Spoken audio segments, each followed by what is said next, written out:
Good morning everybody.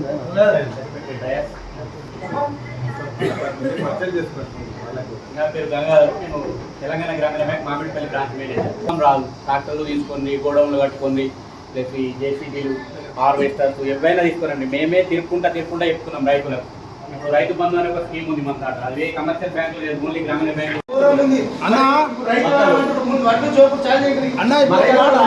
ఒక సంచికి 5 కిలోలా, క్వింటాల్కి 5 కిలోలా అన్నా అన్న అన్న ఒక మాట, సంచికి అన్నగారు మీ పేర్ల తెలియదు, క్వింటాల్కి 5 కిలోలా రైతులు వస్తున్నారు వీళ్ళు.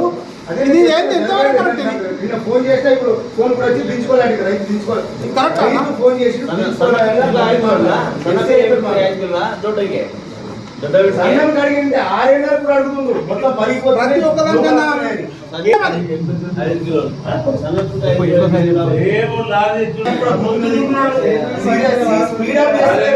స్పీడప్ చేస్తలే ఈ రైతులందరూ దయచేసి అన్న మీరు ఒప్పుకుంటే క్వింటాల్కు 10 కిలోలు కడైతున్నా మొత్తం బట్టి చూడండి, క్వింటాల్కు 10 కిలోలు కడైతున్నాయి. ఫోన్ వచ్చింది ఒక గంటకు 4 కిలోలు అన్న, ఒక గంటకు 4 కిలోలు 10 కిలోలు అవుతుందన్న. రైతు అడిగిన ముందు పోతాడు అన్న, రైతు ముందర పోతే ఎక్కడ పోతాడు?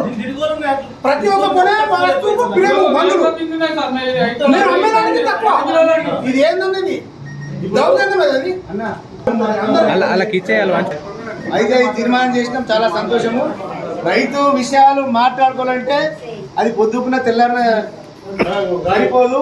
ఇంటే రామనం చెప్తే భారతం అవుతుంది. అది ఎన్ని అవస్థల్లో ఏం జరుగుతుందో ఫీల్డ్ ఫార్మర్కు తెలుసు, రోజు తోటల కొట్టుడు పొలం కాడికి తెలుసు. ఆ బాధలన్నీ పడి సిగరెట్ అన్నట్టు ఎంత కష్టమవుతుందో మనకు తెలుసు. కాబట్టి ఎన్ని చెప్పుకున్నా చెవిటడం కూడా శంఖ మూసినట్టున్నా విషయం ఉంచుకోవాలి. మేము ప్రభుత్వం హంబుల్ రిక్వెస్ట్ చేస్తున్నాం, దండబడి చెప్తున్నాం. జోపురి మేము అద్దట్లే జోపురి 4 రోజులకు పైసలు 5 రోజులకి జోపురి. ఇప్పుడు వర్షాభావం అని చెప్పి వర్షపరుస్తుంది అని చెప్పి పేపర్లు వస్తుంది, వాతావరణ మధ్య. ఇప్పుడు పత్తాలు కప్పుకుందామంటే పత్తాలు సరిగ్గా దొరుకుతాయి. ఈ మార్కెట్ కంట్రోల్ సప్లై చేసిన కొన్ని ఇచ్చి కొన్ని కప్పుకున్నాం. రేపు వర్షం వస్తే పరిస్థితి ఏంది? కటింగ్ అవుతుంది. ఇప్పుడు ఫస్ట్ జోకి డబ్బులు వెనక ముందు ఇచ్చిన రైతుకి ఇబ్బంది ఉండదు. అబ్బా పోయినారా అట్లనే ఒక సంతోషం ఉంటుంది. అసలు కళ్ళ మీద ఉంటే నిద్ర పడతలేదు, రాత్రి నిద్ర పడతారు. ఏ రాత్రి వర్షం వస్తుందో తెలుసలేదు. భార్య భర్తలు పిల్లలకి మళ్ళీ దాన్ని ఎట్లా కాపాడుకోవాలంటే ఇప్పుడు కష్టమవుతుంది. తాడ్పత్రలు కప్పేస్తే మనకు తెలకుండా గాలి వచ్చి పత్రాలు వేసిపోతుంది. తెల్లారి చూసేసరికి మన వర్షం పడి కిందంతా నానిపోతుంది. మళ్ళీ పుప్పాడు వచ్చేసరికి మళ్ళీ 4-5 క్వింటాలు మళ్ళీ పచ్చిగా అయిపోతుంది. వస్తున్నాయి చాలా అంటే పంట పండించి రోడ్డు మీద వచ్చిన ప్రభుత్వం సహకరించి వెంటనే జోకాలని చెప్పేసి ఈ యొక్క ఆర్మూర్ మార్కెట్ కమిటీ తరఫున రైతు వారసులు అందరం గట్టిగా చప్పలు కొట్టి ప్రభుత్వానికి మనము ఎవరైతే పంపిస్తున్నాం. కాబట్టి తొందరగా చర్య తీసుకున్నాం. మీరు కూడా చైతన్యం వచ్చిన ప్రభుత్వం ఒత్తిడి. రైతు వారంలో భాగంగా ఈరోజు ఇక్కడికి మనం ఆహ్వానించి ఎఫ్ఓ తరఫున ఆహ్వానించిన Armur market committee chairman vice chairman పాలక వారిని అందరికీ రైతు మా ఎఫ్ఓ తరఫున రైతు తరఫున ఉద్యోగపూర్వక నమస్కారం చెప్తూ ముగిస్తున్నా. Thank you. 10 లక్షలు లోన్ ఇస్తున్నాం. దాని మీద మన 2 లక్షలు క్రాప్ లోన్ ఇస్తున్నాం. ఇంచుమించు 15 లక్షల వరకు వచ్చింది. మాటికి స్టార్ట్ అయింది. మళ్ళీ మధ్యలో రైతు మీకు గుర్తుంటుంది, మధ్యలో రైతు మళ్ళీ స్టార్ట్ అయింది. రైతు నేస్తం స్కీము 5 ఎకరాల ల్యాండ్ మూలాల 10 లక్షలు టర్మ్ లోన్ ఇస్తాం, 2 లక్షలు క్రాప్ లోన్ ఇస్తాం. సిబిల్ కంపల్సరీ. క్రాప్ లోన్ కూడా సిబిల్ ఉంటుంది. సిబిల్ కంపల్సరీ. సిబిల్ పెరగాలంటే మీరు ఏం చేయాలంటే ఒక 2 సార్లు గోల్డ్ లోన్ పెట్టి తీసేయండి అనుకో, ఆటోమేటిక్గా పైకి వచ్చేస్తారు సిబిల్. పాత డ్యూ ఉన్నా సరే పైకి వస్తారా? సిబిల్ పాత డ్యూ ఉన్నది కాబట్టి సిబిల్ ఉంది. క్రాప్ లోన్ ఉన్న వాళ్ళకి, క్రాప్ లోన్ ఉన్న రెగ్యులర్ ఉన్న వాళ్ళకి కంపల్సరీ ఇస్తాం. అదే ప్రభుత్వ రుణమాఫీ పడ్డది కట్టలేదు. దానివల్ల క్రాప్ లోన్ సిబిల్ పెట్టడం అంటే రెన్యువల్ చేసుకుంటూ ఉండాలి. రెన్యువల్ కంపల్సరీ మీరు అట్లా తీర్మానం చేయండి, డిమాండ్ చేసి ఒకటి పంపండి. కమర్షియల్ లోన్ తీసుకుంటే సిబిల్ క్రాప్ లోన్ తో సిబిల్ మా దగ్గర మీకు కావాల్సిన ఏ ప్రాబ్లం ఉండదు. ఏ సిబిల్ ఉండదు, బ్యాంకులో లేని వాడు. అది మనం తీసుకునేది 5 ప్రకారం 5 ఎకరాలకు 12 లక్షలు ఇచ్చారు కదా, అటు 5 కిలోమీటర్లు 12 లక్షలకి రైతు.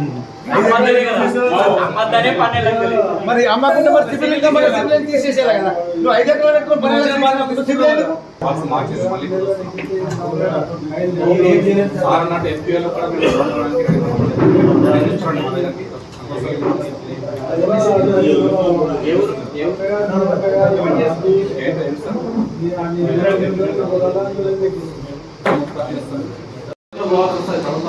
సార్ అక్కడ నుంచే మనం రైతులకు చాలా బాధ కంప్యూటర్ ఓపెన్ చేసి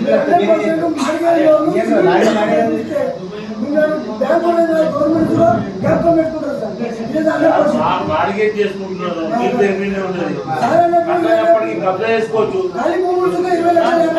మళ్ళీ సీరియస్ ఇచ్చే 10 లక్షలే బయట 50 10 లక్షలే బయట 40 పెద్ద కోట్ల రూపాయలు 100 కోట్లు ఇచ్చింది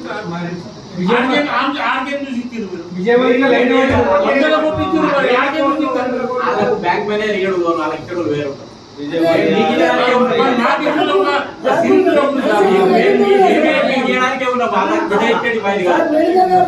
రైతులతో నడుస్తుందా పబ్లిక్ నడుస్తుందా బ్యాంకు ఎవరితో నడుస్తుంది రైతులతో ప్రజలతో నడుస్తుంది రైతులకు ప్రజలకు ఏమని న్యాయం ఎవరు రైతులు లేకుండా పోలేరు మనం రైతులకు తక్కువ వడ్డీతో ఇస్తున్నాం. రైతుల దగ్గర పైసలు ఉంటే బ్యాంకింగ్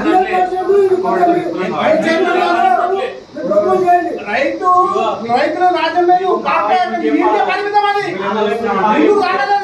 సివిల్ ఎందుకు చూస్తామంటే రైతులకు ఇప్పటి మందమే టైం కట్టుకుని ఇది ఉండాలి ఇంకా పని చేస్తాడని సివిల్ చూస్తాం.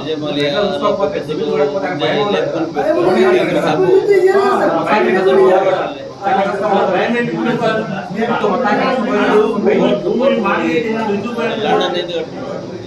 రైతు వారమని అయితే కార్యక్రమం పెట్టిందో దానికి ముఖ్య అతిథులుగా మా గౌరవ మా సభాధ్యక్షుడు గౌరవ మా చైర్మన్ గారు సాయిబాబు గారు మాట చెప్పిండు.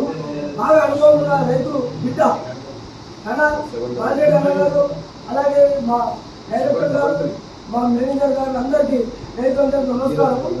రైతులు నిజంగా చెప్పాలంటే ఈరోజు రైతు అనేది వెన్నుముక దేనికి దేశానికి. ఆ దేశంలో మన తెలంగాణ చుక్క మన భారతదేశంలో తెలంగాణ ఆంధ్రప్రదేశ్లో రైతులు ఎక్కువ పండించుకుంటారు. దాంట్లో ముఖ్యమైన నిజామాబాద్ జిల్లా కాబట్టి దయచేసి రైతులకు మేము తీర్మానం ఇప్పుడు తిరుపతి గారు చెప్పాలని తీర్మానం చేస్తాము. 100% రైతులకు ఏ రకంగా అయితే డబ్బులు రుణాలు ఇస్తే వాళ్ళు పంట పండించుకొని బతారు ముందర పడతారు అనేది దృష్టిలో పెట్టుకొని మీరు సివిల్ చూడకుండా సివిల్ చూస్తే వాళ్ళకు నిజంగా తిరుపతి చెప్పినట్టు ఒక పాడి పంట భూమి సుఖ 20 లక్షలు 50 లక్షలు పోతుంది. అంటే పంట భూమి ఒక్కొక్కది నిజంగా చెప్పాలంటే మా ఇష్టమైన గ్రామంలో 2 కోట్లకు కోటి రూపాయలు బిగాడు ఉంది. అంటే దానికి మీరు 10 లక్షలు 5 లక్షలు ఇస్తే అది 2 లక్షలు ఇస్తే బిగాన అది ఒక కొన కాదు, కొత్తిమీర కాదు, అంటే ఒక 1% కూడా కాదు. దయచేసి దీన్ని గుర్తు పెట్టుకొని బ్యాంక్ మేనేజర్ గారు రిక్వెస్ట్ చేసేది మీకు మేము ప్రజాపాలన తప్ప మీరు చేసేది ఏమన్నా దయచేసి మీరు అబద్ధం చేసుకోవద్దు.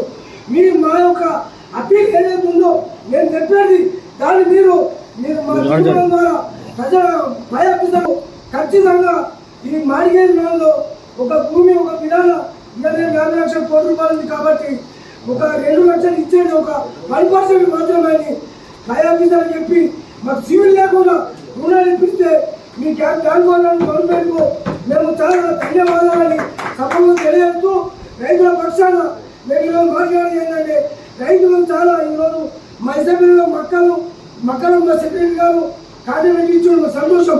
కానీ మక్కల వ్యాధిలో సెక్రటరీ గారు దయచేసి కొంచెం కనుక పుణ్యం కట్టుకోండి. ఇచ్చిన రైతు ఇక్కడ ఉన్నాడు. మీరు రైతులకు ఎప్పుడు చూస్తే ఎప్పుడు రైతులు న్యాయం చేస్తారు. అప్పుడు గవర్నమెంట్ పోతారు, ప్రజలు పోతారు. ప్రభుత్వం ఏదైతే 90 రోజుల కార్యక్రమాన్ని ఇచ్చిందో 99 రోజు ప్రణాళికలో భాగంగా ఈరోజు ఆర్మూర్ వ్యవసాయ మార్కెట్ కమిటీ ఆధ్వర్యంలో రైతుల అవగాహన కార్యక్రమాన్ని పూర్తి చేసినటువంటి రైతు సోదరులు పెద్దలు ఎస్పీఓ తిరుపతి రెడ్డి గారు, బ్యాంక్ మేనేజర్, మా వ్యవసాయ మార్కెట్ కమిటీ సెక్రటరీ గారు, వైస్ చైర్మన్ గారు, పాలకవర్గ సభ్యులందరూ నమస్కారాలు తెలియజేస్తున్నాను. ఈనాటి ప్రభుత్వం ఎన్నో ప్రజా సంక్షేమ కార్యక్రమాలు అమలు పరుస్తూ ఉన్నారు. అందులో ఈరోజు పెద్దలు చెప్పినట్టు రైతు లేనిదే రాజ్యం లేదనేటువంటి నానుడిని దృష్టిలో పెంచుకొని రైతుల యొక్క సంక్షేమం, వాళ్ళ ఆర్థిక అభివృద్ధిని దృష్టిలో ఉంచుకొని వారికి ప్రభుత్వ పరంగా ఏవైతే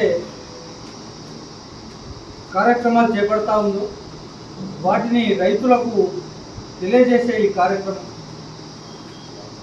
ఇందాక మా సెక్రటరీ గారు ప్రభుత్వ పరంగా ప్రభుత్వం కానీ మా మార్కెటింగ్ శాఖ ఏ రకంగా మీకు సహాయపడగలుగుతుందో సవివరంగా వివరించారు. రైతులను కోరుకునేది ఒకటే, సమస్యలు చాలా ఉన్నాయి. ఈ సమస్యల్ని మనం అధిగమించాలంటే మనం తరచు పెద్దలు తిరుపతి రెడ్డి గారు చెప్పినట్టు మనం 6 నెలలకు ఒక్కసారైనా ఈ సమావేశాన్ని నిర్వహించుకోక తప్పదు. మన ఈ సమావేశాలకు రైతులు సకాలంలో హాజరైతే మనం వారి సమస్యలను తెలుసుకొని మరి ఈ సమస్యలకు పరిష్కారాలు ఏ విధంగా మనం పరిష్కరించుకోవాలి. ఇప్పుడు నేను చైర్మన్గా నేను కొనున్నా, పూర్తి అవగాహన నాకు ఉండకపోవచ్చు. ఇప్పుడు పెద్ద తిరుపతి రెడ్డి గారు సుదీర్ఘంగా రైతుల కోసం చాలా సంవత్సరాల నుంచి పోరాడుతూ ఉన్నాడు, కష్టపడుతూ ఉన్నాడు. ఆయన దగ్గర పరిష్కార మార్గాలు ఎన్నో ఉన్నాయి. ఆయన ప్రభుత్వానికి సూచిస్తూ ఉన్నాడు. మీ రైతుల ద్వారా ప్రభుత్వానికే కాదు, మనం కూడా కొన్ని సమస్యలు ప్రభుత్వమే కాదు, మనం కూడా కూర్చొని ఏ విధంగా పరిష్కరించుకోగలం మనం అనే ఒక ఆలోచన మనకు వస్తే ఆ విధంగా కూడా మనం మన సమస్యల్ని పరిష్కరించుకోవడానికి వీలుగా ఉంటుంది. ఈరోజు ఏదైతే తిరుపతి రెడ్డి గారు చెప్పిండ్రో సలహాలు సూచనలు ఖచ్చితంగా మేము దాన్ని పరిగణలోకి తీసుకుంటాం. నెక్స్ట్ ఆయన చెప్పినటువంటి 1-2 కార్యక్రమాలని ఉత్తమ రైతుల్ని సన్మానించుకునే కార్యక్రమాన్ని కూడా త్వరలో చేపడతామని చెప్పి సందర్భంగా తెలియజేస్తూ